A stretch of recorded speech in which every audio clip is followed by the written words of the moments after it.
The room in which the boys were fed was a large stone hall with a copper at one end, out of which the master, dressed in an apron for the purpose and assisted by one or two women, ladled the gruel at meal times, of which composition each boy had one bowl and no more except on festive occasions.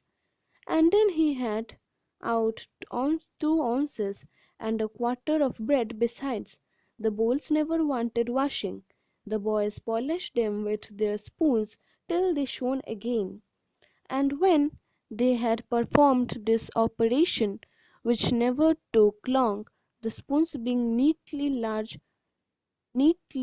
as large as the bowls, they would sit staring at the copper with such eager eyes as if they could have devoured the very bricks of which it was composed, employing themselves meanwhile in sucking their fingers most assiduously with the view of catching up and stray splashes of gruel that might have been cast thereon.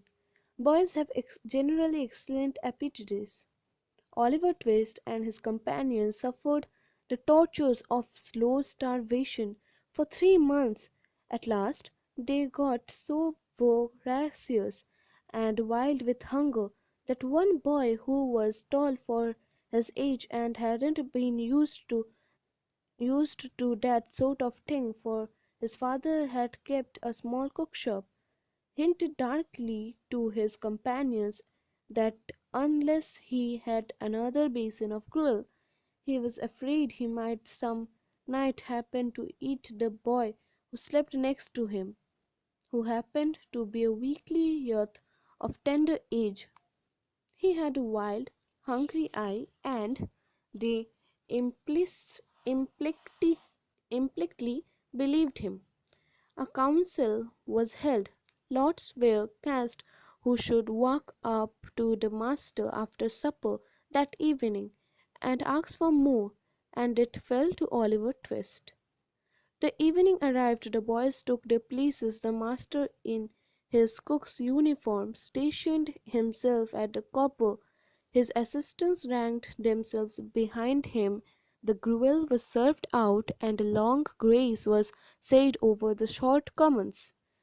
The gruel disappeared, the boys whispered to each other and winked at Oliver, while his next neighbours nagged him.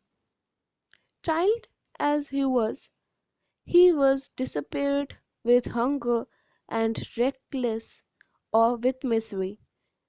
He rose from the table, and advancing to the master, basin and spoon in hand, said, somewhat alarmed at his own temerity, "Please, sir, I want some more." The master was a fat, healthy man, but he turned very pale. He gazed in stupefied astonishment on the small rebel for some seconds, and then clung for support to copper. The assistants were paralyzed with wonder, the boys with fear. "What?" said the master at length, in a faint voice. "Please, sir," replied Oliver, "I want some more." Charles Dickens, from Oliver Twist.